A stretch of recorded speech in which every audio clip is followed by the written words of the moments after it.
Hello दोस्तों, कैसे हैं आप सब? उम्मीद करती हूँ आप सभी अच्छे से होंगे। आज मैं आप लोगों को जो कहानी सुनाऊँगी, वह कहानी एक पौराणिक कहानी है।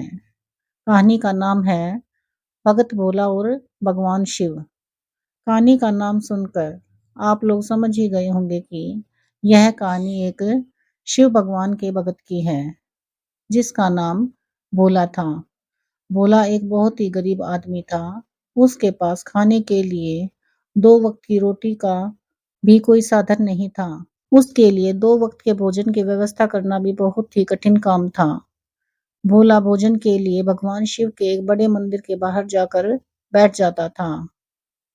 मंदिर में आने-जाने वाले श्रद्धालुओं से उसको जो भी कुछ भोजन मिलता, वह उसी को खाकर संतुष्ट रहता था। उससे अधिक की उसने कभी कामना भी नहीं की थी। पेट भरने लायक भोजन मिल जाए, बस उतने में ही संतुष्ट रहता था।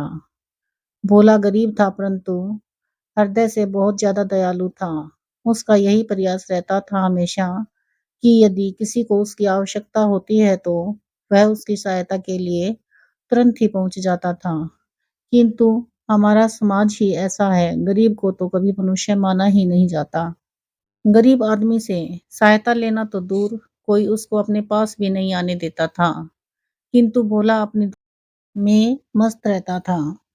अगर कभी भोला को ज्यादा भोजन प्राप्त होता तो वह अपनी आवश्यकता के अनुसार भोजन रखकर शेष भोजन अपने जैसे ही किसी गरीब भूखे को दे देता था। कई बार तो ऐसा ही होता था कि उसको सारे दिन थोड़ा सा भी भोजन नहीं मिल पाता था। तब उस दिन वह भूखा ही रह जाता था।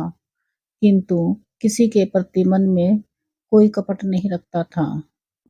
फिर एक दिन शिव जी के मंदिर में एक बहुत बड़े संत भगवान शिव के दर्शन के लिए आ गए।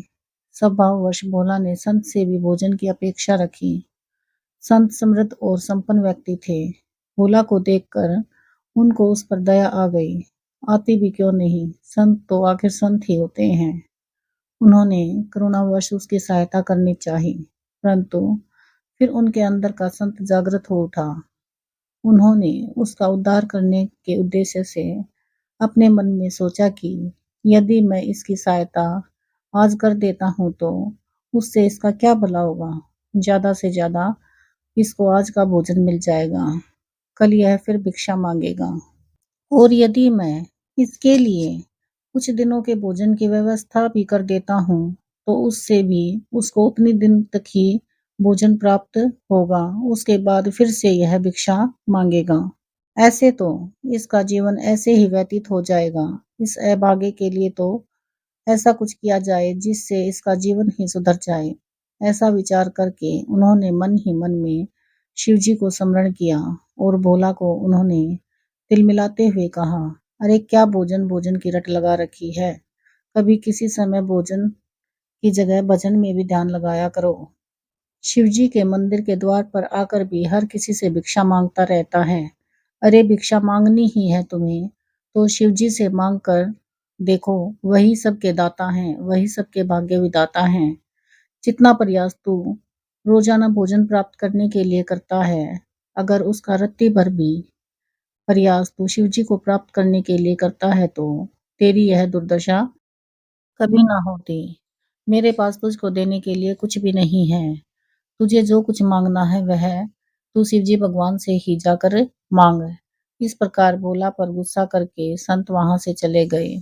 इधर संत की ये बातें भोला के मन में सुई की तरह चुभ गई।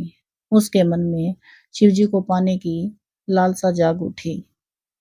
उसने सभी बातें याद करके मन में निश्चय कर लिया कि अब मैं कभी भी किसी व्यक्ति से कोई भी भिक्षा नहीं मांगूंगा। अब तो मुझे जो भी मांगना है वह केवल शिवजी भगवान से ही मांगना है। गरीब था वह और फटे हाल था। उसने कई दिनों से कोई स्नान भी नहीं किया था, जिसके कारण उसके कपड़े गंदे थे और उसके शरीर से भी दुर्गंध आ रही थी। अपनी इस बुरी स्थिति को देखकर भोला मंदिर के अंदर जाने का साहस नहीं कर पाया और उसने बाहर से ही शिवजी भगवान को प्रणाम किया और मन ही मन उनसे बोला कि हे भगवान, आज से आप ही मेरे दाता हो। अब मैं आपके सामने ही अपने हाथ फैलाऊंगा। आप मुझे कुछ दो या ना दो, यह तो आप ही की इच्छा पर निर्भर करता है, परंतु जब तक आप कुछ नहीं दोगे, मैं किसी से भी कुछ नहीं मांगूंगा। ऐसा कहकर शिवजी भगवान को प्रणाम करके भोला उस संत की तलाश में निकल पड़ा। बहुत भटकने के बाद एक स्थान पर उसको वह संत दिखाई दिया। भोला उनके पास पहुंचा और दोनों हाथ जोड़कर खड़ा हो गया। संत ने सोचा कि यह फिर से कुछ मांग रहा है। तब उन्होंने कहा, फिर से तू आ गया मेरे पास है, तेरी समझ में नहीं आया? अरे मेरे पास तुझको देने के लिए कुछ भी नहीं है। संत ने इतना ही कहा था कि बोला उसके चरणों में गिर पड़ा और बोला, महाराज, मैं आपसे कुछ भी नहीं मांगने आया हूँ। आपने तो मुझको वो दे दिया है जो कि मुझे एक राजा भी नहीं दे सकता। अब तो मैं केवल आपसे आपका आशीर्वाद ही मांगने आया हूँ। संत के पूछने पर भोला ने संत को अपना संकल्प बता दिया। भोला की बातें सुनकर संत की आंखों से आंसू बहने लगे। उन्होंने भोला को प्रेम पूर्वक उठाया और अपने हृदय से लगा लिया और आशीर्वाद दिया कि जा, भगवान शिव तेरी हर मनोकामना पूरी करेंगे। भोला अपने घर लौट आया। उस दिन के बाद वह प्रतिदिन शिव जी के मंदिर तो जाता, परंतु किसी से कोई भिक्षा नहीं मांगता था। बस मंदिर के बाहर ही बैठा रहता था और शिव जी का ध्यान करता रहता। इस प्रकार से कई दिन बीत गए। उसको किसी ने कोई भोजन नहीं दिया। फिर भी भोला ने किसी से भोजन की मांग नहीं की। 4-5 दिन तक जब भूखे रहते व्यतीत हो गए तो भोला ने सोचा कि मैंने शिव जी को कुछ भी अर्पित नहीं किया है, बल्कि उनके नाम से मैं सबसे मांगता ही रहा हूँ। शायद इसी कारण वे मुझ पर दया नहीं कर रहे हैं। परंतु वो गरीब है जिसके पास भोजन के लिए भी कुछ ना हो, वो भला शिव जी को क्या देगा? भोला मन ही मन सोच रहा था कि उसने आज तक शिव जी भगवान को कुछ भी अर्पित नहीं किया है, बल्कि उनके नाम से मांगता ही रहा है। शायद इसी कारण से वे मुझ पर दया नहीं कर रहे हैं। परंतु वो तो एक गरीब था जिसके पास भोजन के लिए भी कुछ नहीं था, तो वो भला शिव जी को क्या अर्पित करता? तब उसने विचार किया कि क्यों ना शिव जी को फूलों की माला ही अर्पित कर दूं, कुछ तो अर्पित कर ही दूं। ऐसा विचार करके वह मंदिर से चल पड़ा, परंतु वह माला भी कहाँ से लाता? उसे उसके लिए भी धन की आवश्यकता थी और धन उसके पास था नहीं। उसने विचार किया कि फूल बेचने वाले के पास जाता हूँ, शायद वह ही एक माला मुझे दे दे। भोला फूल बेचने वाले की दुकान पर गया, परंतु तभी उसको स्मरण हुआ कि उसने किसी से भी कुछ न मांगने का संकल्प लिया है। अब क्या करे? सोच विचार कर ही रहा था कि उसकी दृष्टि दुकान के कोने पर पड़ी, जहां पर उस दुकानदार ने अपनी मुरझाई हुई मालाएं डाल रखी थी। भोला को और कुछ तो सूझा नहीं। उसने उन मुरझाई हुई मालाओं में से ही एक माला उठा ली और चल दिया शिवजी मंदिर की ओर। आज उसके कदमों में एक अजीब सी तेजी थी, एक विश्वास था, उत्साह था, परंतु उसका उत्साह क्षण भर मात्र में ही विलीन हो गया। जैसे ही वह मंदिर की सीढ़ियों पर चढ़ने लगा, मंदिर के पुजारी ने उसको रोक दिया। उसने बहुत सारी मन्नतें की और कहा कि उसको शिवजी के दर्शन करने दो। आज मैं उनको यह फूलों की माला अर्पित करने आया हूँ। भोला की वह माला देखकर पुजारी हंसने लगा और यह सब चल ही रहा था कि तभी मंदिर के मुख्य पुजारी आ गए। शोर शराबा सुनकर उन्होंने दूसरे पुजारियों से इस बात का कारण पूछा कि यहाँ पर शोर शराबा क्यों हो रहा है। उन्होंने सब बातें मुख्य पुजारी को बता दी। भोला और उसकी माला को देखकर मुस्कुराते हुए बोले कि अरे तू तो जाकर भिक्षा मांग, यहाँ तेरा क्या काम है? उन्होंने उन पुजारियों से कहा, इसको यहाँ से हटाओ, आने जाने वालों को परेशानी हो रही है। पुजारी ने उसको वहां से चले जाने के लिए कहा। हताश होकर भोला मन ही मन में शिवजी को स्मरण करने लगा और कहने लगा कि हे प्रभु, मैं कैसे आपके दर्शन को आऊं? आप ही दया कीजिए। मैं स्वयं तो आपको माला अर्पित नहीं कर पाया, आप ही इसको स्वीकार कीजिए। ऐसा कहकर भोला ने वह मुरझाई हुई माला मंदिर के सीढ़ियों पर ही रख दी और वहां से चला गया। भोला को ऐसा करते हुए मुख्य पुजारी देख रहा था। मुख्य पुजारी ने अन्य पुजारियों से कहा कि तुम इस माला को यहाँ से हटाओ। पुजारियों ने मुख्य पुजारी की बात मानकर उनके सामने ही माला को उठाकर पास ही की झाड़ियों में डाल दिया। इस सारे घटनाक्रम के बाद जब मुख्य पुजारी ने मंदिर में शिवजी भवन में प्रवेश किया तो वहां पर विचित्र सा कोलाहल था, जिसे देखकर पुजारी ने अन्य पुजारियों से उसका कारण पूछा तो सभी ने एक साथ शिवजी के श्री विग्रह की ओर संकेत करके कहा कि शिवजी के गले में पड़ी सभी फूल मालाएं एक क्षण में ही सूख गई। मुख्य पुजारी ने शिवजी की ओर देखा तो यह सत्य था। शिवजी के गले में पड़ी हुई सभी मालाएं ऐसी प्रतीत हो रही थी मानो कई दिनों से पुराने सूखे हुए फूलों की हों। सभी लोग बोले कि हमने यह सभी मालाएं कुछ समय पहले ही एकदम ताजी खरीदी थी और अभी तक यह बिल्कुल ताजी थी और अपनी सुगंध फैला रही थी चारों ओर, परंतु न जाने क्या हुआ, अचानक से ही सब सूख गए। मुख्य पुजारी को बहुत ही आश्चर्य हुआ। उन्होंने पुजारी से नई माला लाने को कहा। तुरंत ही नई माला लाई गई। पुजारी ने जैसे ही वह माला शिवजी के गले में पहनाई तो तुरंत ही वह माला भी पहले की तरह ही सूख गई। अब सभी लोग बहुत चिंतित हो गए।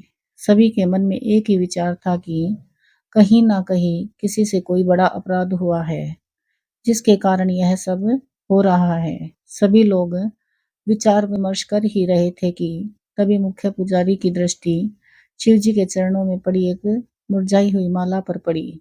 यह माला मुरझाई हुई अवश्य थी, परंतु सूखी हुई नहीं थी। उसमें से भीनी भीनी सुगंध भी आ रही थी। उस माला को देखते ही मुख्य पुजारी के मुख से अचानक ही निकला कि अरे यह माला कहाँ से आ गई।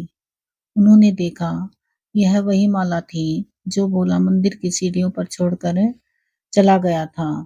मुख्य पुजारी तुरंत ही मंदिर से बाहर की ओर भागे। अन्य लोग भी उनके पीछे पीछे हो लिए, किंतु किसी को भी कुछ भी समझ में नहीं आया कि पुजारी जी को अचानक क्या हुआ है। पुजारी जी अचानक बाहर क्यों भागे। सीढ़ियों के पास पहुंचकर पुजारी जी ने अन्य पुजारियों से कहा, जरा उस माला को देखो जो बोला यहाँ डाल कर गया था। अन्य पुजारियों ने झाड़ियों में उस माला को बहुत तलाशा, परंतु वह माला उनको वहां पर नहीं मिली। अब मुख्य पुजारी को समझ में आ गया कि उसने बहुत बड़ा अपराध किया है। उन्होंने सारी बातें अन्य लोगों को बताई और कहा कि जैसे भी हो बोला को तुम ढूंढ कर लाओ। बहुत ढूंढने के बाद आखिर एक स्थान पर बोला बैठा हुआ मिला। वह शिवजी के ध्यान में मगन भजन गाने में मस्त था। तब उसने देखा कि उसके चारों ओर बहुत सारे लोग इकट्ठा हो गए हैं। तो उसने पूछा, क्यों भाई, क्या बात हो गई है? मुझसे क्या कोई अपराध हो गया क्या? अन्य पुजारियों ने कहा, शीघ्र चलो, पुजारी जी ने तुमको मंदिर में बुलाया है। भोला ने सोचा कि निश्चित ही उससे कोई अपराध हुआ है। वह डरता हुआ शिवजी को याद करता हुआ पुजारियों के साथ मंदिर की ओर चल गया। जैसे ही सब लोग मंदिर पहुंचे, मुख्य पुजारी दौड़कर भोला के पास पहुंचे और उसके चरणों में गिर पड़े। भोला अचानक हुई इस घटना से आश्चर्यचकित हो गया और पीछे हट लिया। उसकी समझ में तो कुछ भी नहीं आ रहा था कि यह सब हो क्या रहा है।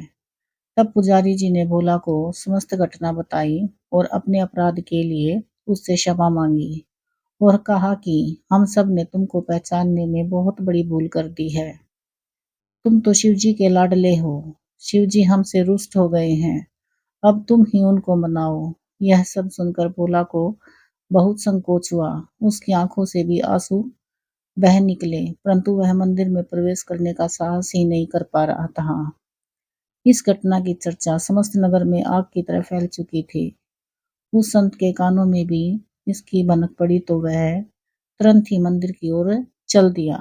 वहां पहुंचकर संत ने भोला से कहा, भोला, संकोच क्यों करते हो? शिवजी ने तुमको पुकारा है। यह तुम्हारी भक्ति और निष्ठा का ही फल है। जाओ, शिवजी का अभिनंदन करो। भोला संत के पैरों में गिर पड़ा और उसकी आंखों से आंसू रुकने का ही नाम नहीं ले रहे थे। संत ने भोला को प्रेम पूर्वक उठाया, उसको लेकर भगवान शिव के मंदिर की ओर बढ़े और उनके पीछे पीछे सभी लोग चलने लगे।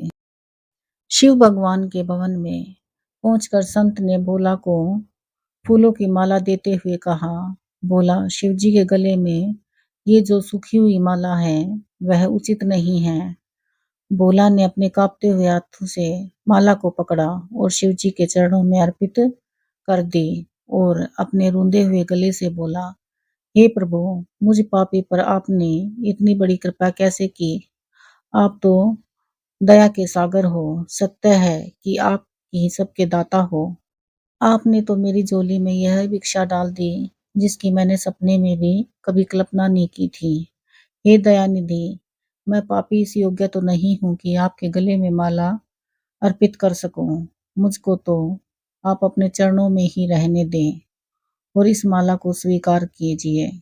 भोला की माला अर्पित करने के बाद सभी ने शिव जी को माला अर्पित की, परंतु अब कोई भी माला नहीं मुरझाई। संपूर्ण भवन में फूलों की खुशबू फैल गई। यह सब देखकर भोला पुनः उस संत के चरणों को पकड़कर बोला, हे महात्मा, मेरे जीवन को नया आधार देकर आपने मुझ पर बहुत बड़ा उपकार किया है। मैं जीवन भर आपका ऋणी रहूंगा। अब यह जीवन आपका ही है। मुझको भी अपने साथ ले लीजिए। मैं आपकी ही सेवा करूंगा और शिव जी का भजन करूंगा। बस अब यही मेरा जीवन है। संत ने प्रेम से भोला को उठाया और उसको अपने गले से लगाकर कहा, तुम शिव जी के सच्चे भगत हो। मैं तुमको इनकार नहीं कर सकता। फिर भोला उस संत के साथ रहने लगा। मंदिर में शिव जी की सेवा का कार्य भी भोला को ही सौंप दिया गया। अब उसको भिक्षा मांगने की आवश्यकता नहीं रही थी। शिव जी ने उसको इतना दिया कि वह दूसरे लोगों का भी पेट भरने लगा। भोला अब संत भोला बन चुका था। तो देखा दोस्तों आपने, अगर हम सच्चे मन से भगवान से कुछ भी मांगते हैं तो भगवान कभी हमें कुछ देने से इनकार नहीं करते। और जब हमको भगवान ने ही सब कुछ देना है तो हम इंसानों के आगे अपने हाथ क्यों पसारें। आज के बस इतना ही। जल्दी फिर मिलते हैं। अगर आप लोगों को हमारे द्वारा सुनाई गई कहानियाँ अच्छी लगती हैं तो प्लीज लाइक, शेयर और सब्सक्राइब अवश्य ही करें। राधे राधे।